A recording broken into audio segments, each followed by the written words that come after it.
Halos hati ang mga Canadians sa opinyon ng pagtigil or pag-scrap ng Temporary Foreign Worker Program. Deeply divided nga raw ang Canada sangayon po sa survey. Sino ang mga pabor? Alin ang grupong ito? At alin naman yung mga against? At bakit mahalaga po ang ganitong opinion poll ngayon sa Canada?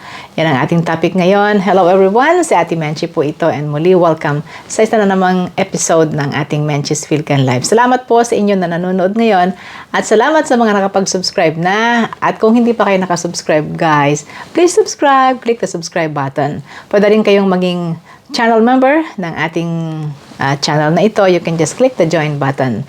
At gusto ko pong pasalamatan ang ating mga channel members. Thank you kay Jen C, kay Ariane Del Malinaw, Joy Gabriel TV, kay Arthur Postigo, kay Ninette Lapira, kay Marjo Jumento, Marlo Cuasa, Jesselyn Ochoa, Corazon Binene, Marciano, and Nympha. Salamat po sa inyong patuloy na support sa aking channel. Now, let's go sa ating topic, guys. Ang Abacus Survey. Sila po yung nagsagawa nitong opinion poll na ito. At ito'y ginawa noong September 4 to 7. Inilabas po ito ng September 8. Ang bilis, ano? Pagkatapos na magbigay ng statement ni Conservative leader Pierre Poilievre na gusto niyang alisin ang TFW, Temporary Foreign Worker, ay agad na nagsagawa na nitong survey na ito. So, ano po ba ang sinasabi ng survey?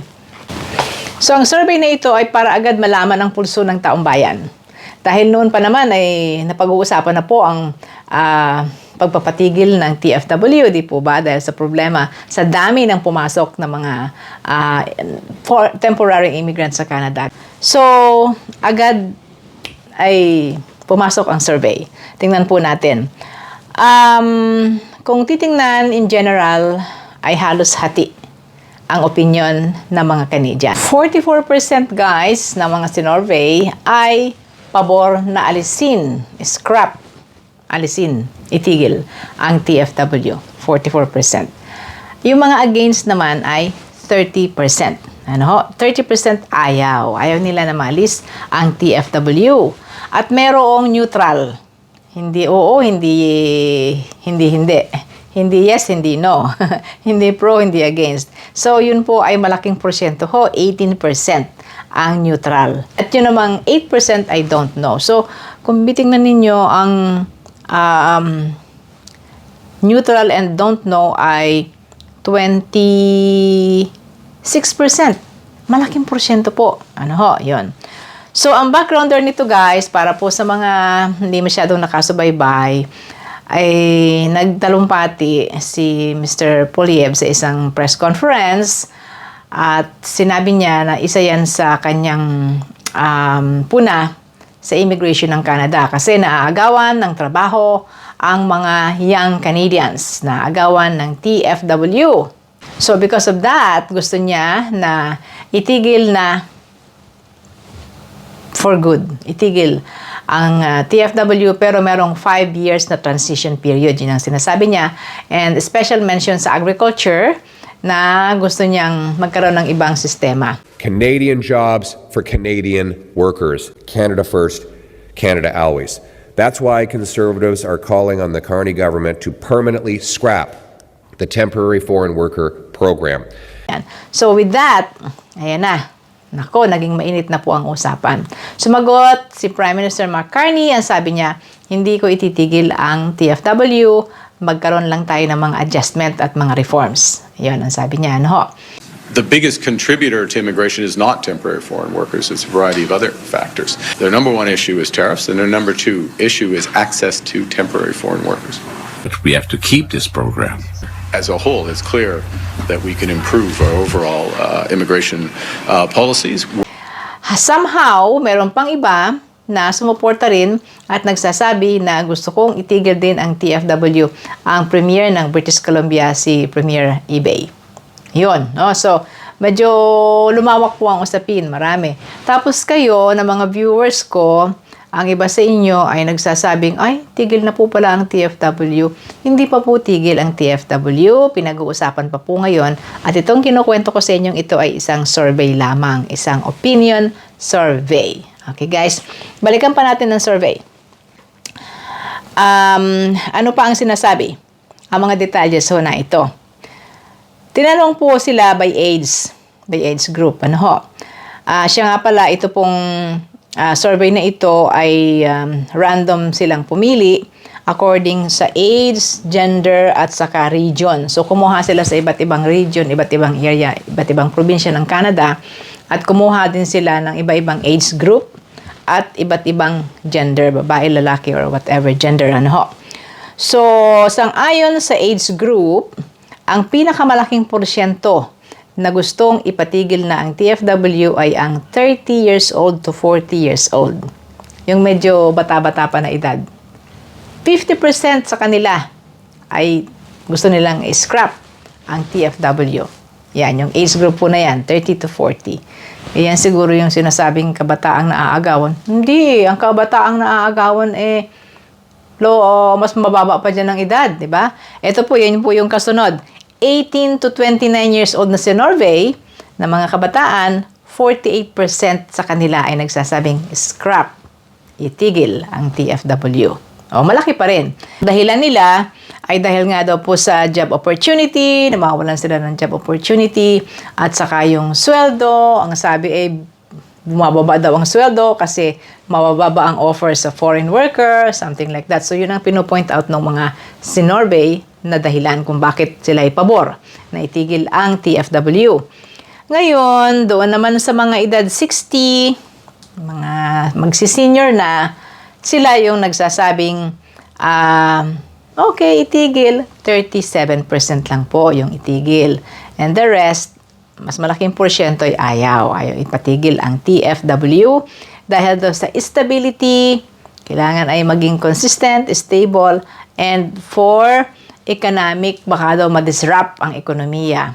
Economic disruption. So, sila yung medyo liberal-minded, no? 60 years old and above, 37%, okay, ipatigil. Mas marami, no, against silang ipatigil. Okay po. So, sa region naman, sa mga lugar, tingnan natin kung saan mas marami ang pabor na itigil. Alberta,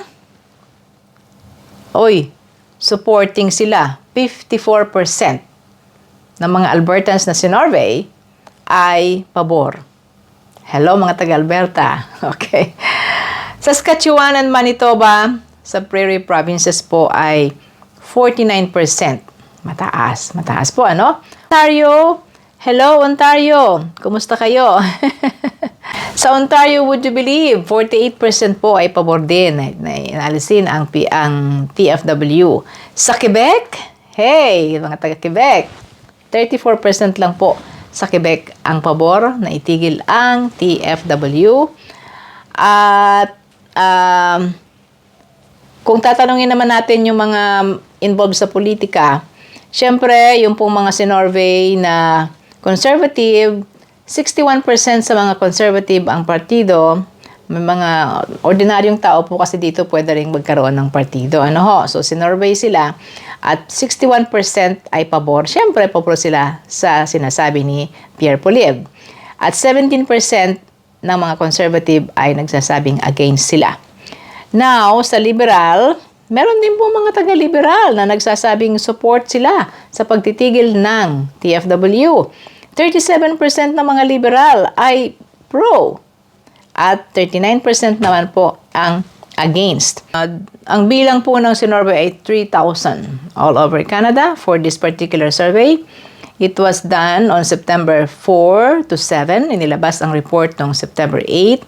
Randomly selected po ang mga respondents dito according to age, gender, and region. It has a margin of error of plus minus 1.8%. Yun ang research po, ang survey. Okay, so hindi po naglalalayo ang figure na nasa kalahati. So parang ang hirap pang makita kung ano talaga ang sentimiento, kung ano talaga ang tunay na sentimiento. Parang marami ay nag-iisip-isip pa rin. Kasi although may mga nagsisisigaw na sinasabi nilang, wag na alisin ang TFW, parusa yan, maraming katiwalian, etc., etc. Somehow, meron pa rin po mga nagsasabing kailangan ang TFW. Sino po ang nagsasabing kailangan ng TFW? Ang mga business people, ang mga nasa negosyo. Yan po, pakinggan ninyo itong sinasabi ng mga negosyante. May clip po ako dyan. Small businesses and migrants' rights advocates say Poilievre's proposal is an unrealistic fix. These are not summer youth jobs, right? So the linking the two is as bizarre as sort of linking, the wages in Ontario with the weather in Saskatchewan. Shutting down the temporary foreign worker program would shut down a ton of small businesses in rural, remote communities. This is a really, really poor idea. Bakit mahalaga po itong opinion na ito, guys? Bakit mahalaga na nagsusurvey? Agad-agad nag-survey. At hindi lang ito, may lalabas pang iba mga survey dyan. Mahalaga po ang opinion polling na ito kasi ito po yung nagsishape ng ating komunidad. Ito po yung nagiging batayan din ng ating mga legislators. Saka politika din, guys, Di ba? Kung marami ang pumapabor sa isang panukala mula sa bibig ng isang politiko, yun.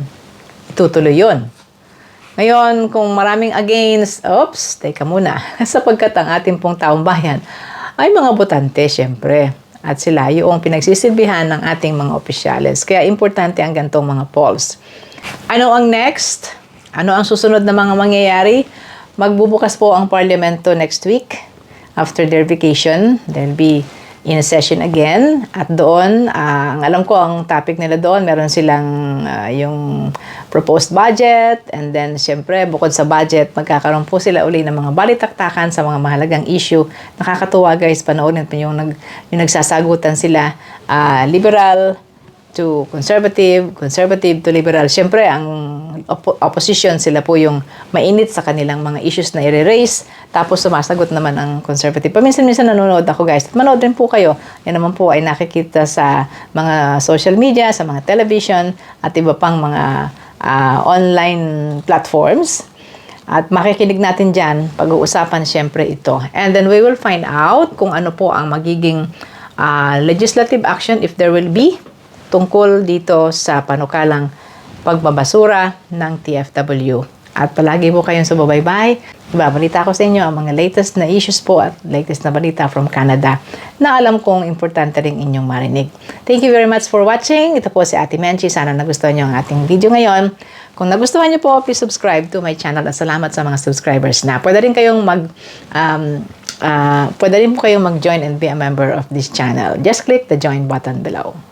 Thank you kay Jen C, kay Ariane Del Malinaw, Joy Gabriel TV, kay Arthur Postigo, kay Ninette Lapira, kay Marjo Jumento, Marlo Cuasa, Jesselyn Ochoa, Cruzon Binene, Marciano, and Nympha. Salamat po sa inyong patuloy na support sa aking channel. Yan na muna, guys. So I will see you again sa kasunod na video sa Ate Menchi from Toronto. Salamat po sa inyong panonood.